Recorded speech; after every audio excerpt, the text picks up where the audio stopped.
L'idée qui est la mienne, j'espère qu'elle est partagée par un certain nombre de gens, et en tout cas je m'appuie sur un certain nombre de travaux philosophiques, historiques d'une nouvelle génération, c'est que nous avons à écrire notre histoire. Vous savez, un historien des sciences, Alexandre Koyré, qui disait « ça paraît un paradoxe parfois, rien ne change plus vite que l'immuable passé ». Pourtant c'est comme ça.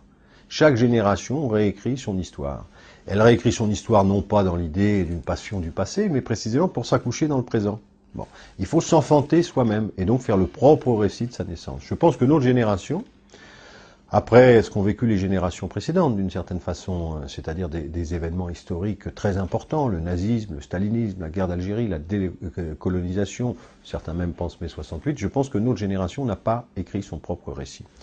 Et donc, elle a du mal à écrire son propre présent, à prendre pied dans son présent. Et d'ailleurs, on sent cette espèce de crise et de faiblesse, dans le fond, d'une génération, qui est encore dominée, en particulier par des récits historiques, que nous ont légués nos maîtres, comme je le dis, parce que c'est vrai qu'ils nous ont appris, et qui font écran avec notre temps. Un de ces récits, mais un de ces récits seulement, peut-être le plus important quand même, c'est celui de François Furet.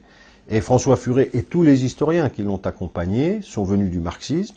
Et puis à un moment, au moment de la commémoration du bicentenaire de la Révolution puis de la Première République, ont donné une interprétation de l'histoire de France et de la pensée républicaine avec laquelle je suis en désaccord.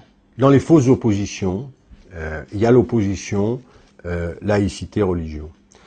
Car être laïque, être même anticlérical, Église catholique, Église de servitude, Église de domination et d'accord avec le pouvoir royal, puis après avec la contre-révolution, c'est pas nécessairement être anti-religieux. Et on peut aller plus loin.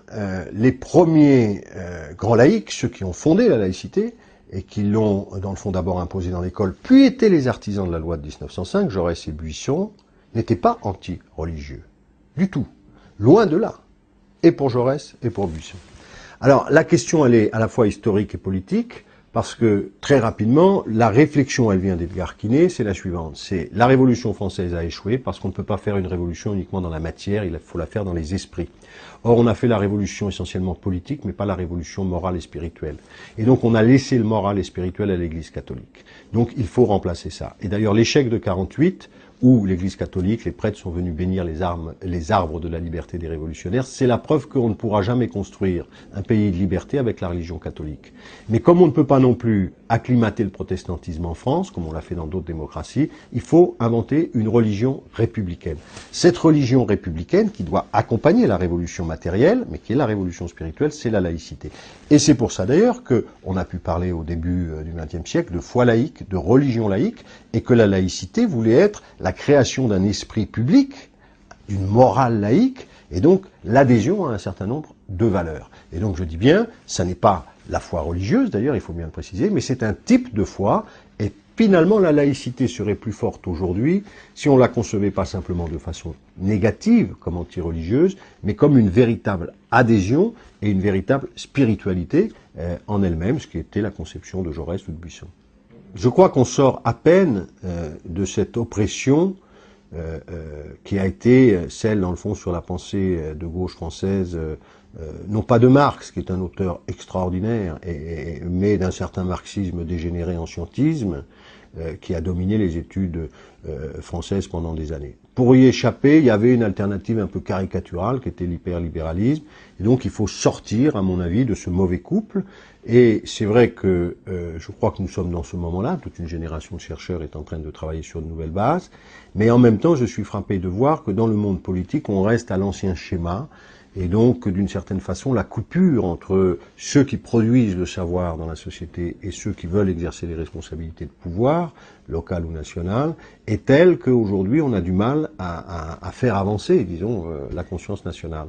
Et donc c'est, me semble-t-il en tout cas, une tâche importante, parce que la France n'a jamais fonctionné autrement, que d'essayer de relier les deux et de faire que, à nouveau, il y ait une fécondation entre ceux qui sont dans l'action et ceux qui sont dans la réflexion. Je pense que, si vous voulez, le thème de l'identité nationale, lié à l'immigration brandi par Sarkozy, vient du fait que nous avons déserté un certain nombre de réflexions, y compris sur l'identité nationale.